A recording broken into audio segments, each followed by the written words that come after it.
Hello, and welcome to my channel, where I mostly share my love of fragrance and enjoying my collection. In this video, I will be reviewing the new Jo Malone Celebrating the Rose perfume collection, which includes a mix of limited edition and permanent scents. This is a collection of rose-scented fragrances to celebrate the timeless and classic rose. Thank you so much for stopping by, and let's go ahead and get started.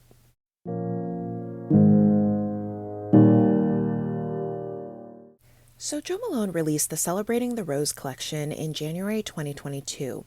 I love rose perfumes, so I was really intrigued by this collection. It took a little while for all the pieces to be released in the US, but I was finally able to pick up all 4 perfumes.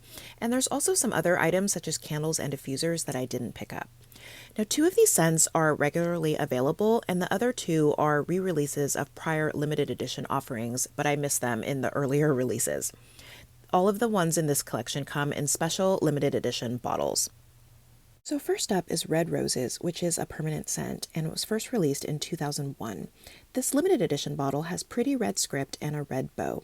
I just got the 1 ounce because I don't think it's a scent I'll wear too often, but I do think it's a good staple to have in my collection. Now, Jo Malone describes Red Roses as the essence of modern romance, inspired by a voluptuous blend of 7 of the world's most exquisite roses. And this scent has top notes of lemon and mint, middle notes of Bulgarian rose and violet leaf, and a base note of beeswax. To me, this is a very linear scent and really just smells like pure, fresh-cut roses. It smells like you're in a rose garden, and overall, I think it has decent projection. I do get a hint of that bright citrus from the lemon in the opening, and as it starts to dry down more, a soft honey note starts to really come out. Luckily, I don't get much of the mint because I really don't like that in my perfume, so I'm happy about that. And this, to me, actually smells very similar to an old MAC perfume that I have called Deja Rose. It's just really fresh, green, and it has such a realistic rose scent. It smells like you're holding a freshly cut flowers. So if you like that, I think you would really enjoy this.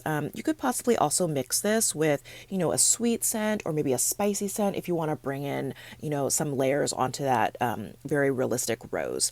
So overall, I do like this scent. I don't think it's a scent I'll wear very often, but sometimes when I'm in the mood for something that's, just really bright, fresh, and green, this is definitely a great scent to reach for. The next fragrance is Velvet Rose and Oud, which is one of their intense fragrances.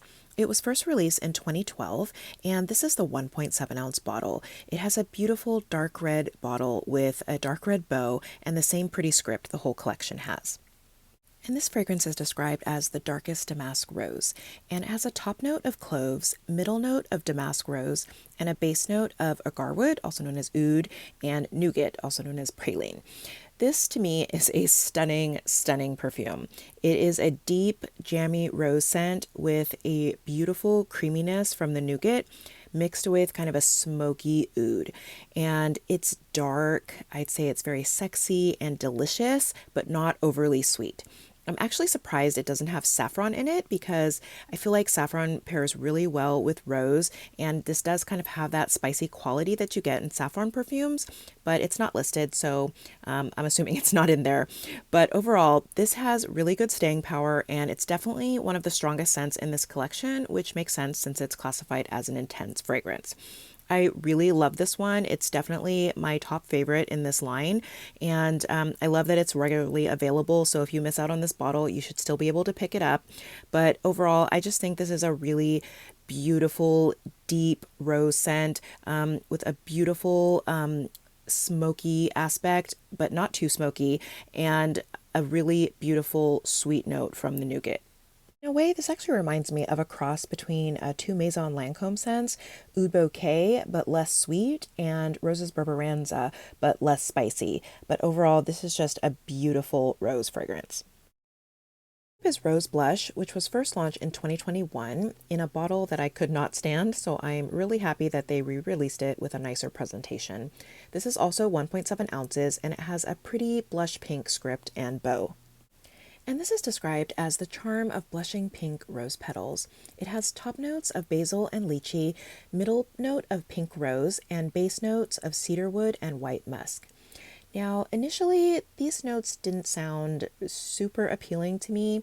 Basil isn't really a note that I would search for in a perfume, but I went ahead and picked it up because I wanted to try the whole collection. And I'm actually, pleasantly surprised by the brightness of this scent. You really get a nice combination of rose and lychee, which gives it a little bit of a fruitiness. And actually, there's a subtle sweetness to it as well. So to me, it's got a very fresh green note. Possibly that's the basil, but I feel like the rose stands out a lot more.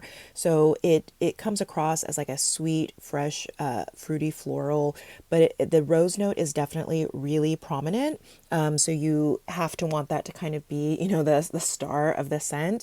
And after that, kind of strong green opening, it really settles into a slightly sweet, more woody rose scent with a little muskiness. Last fragrance is Rose and Magnolia, and this was originally released in 2019 in a different bottle. And this is a 1.7 ounce here with a peach bow and a pretty peach colored script. And this is described as a sensual floral with a mysterious character. It has a top note of magnolia, middle notes of May rose and damask rose, and a base note of patchouli along with amber. And in the original release, it also listed black pepper and geranium. They're not listed in the newer release, but I did want to mention that. And this overall is a very spicy rose scent. It opens with a very strong peppery floral, and then it starts to settle into a very strong rose scent, but still has spiciness from that geranium. And as it's drying down, it's actually getting a lot more creamy. It's getting really kind of a hint of warmth from that amber. And I can smell a little bit of the patchouli, but I feel like, creamy is the best way to describe it. It's not super sweet. It doesn't have, like a vanilla note or anything like that.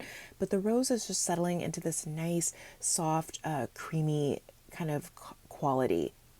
Like this is the closest to Red Roses.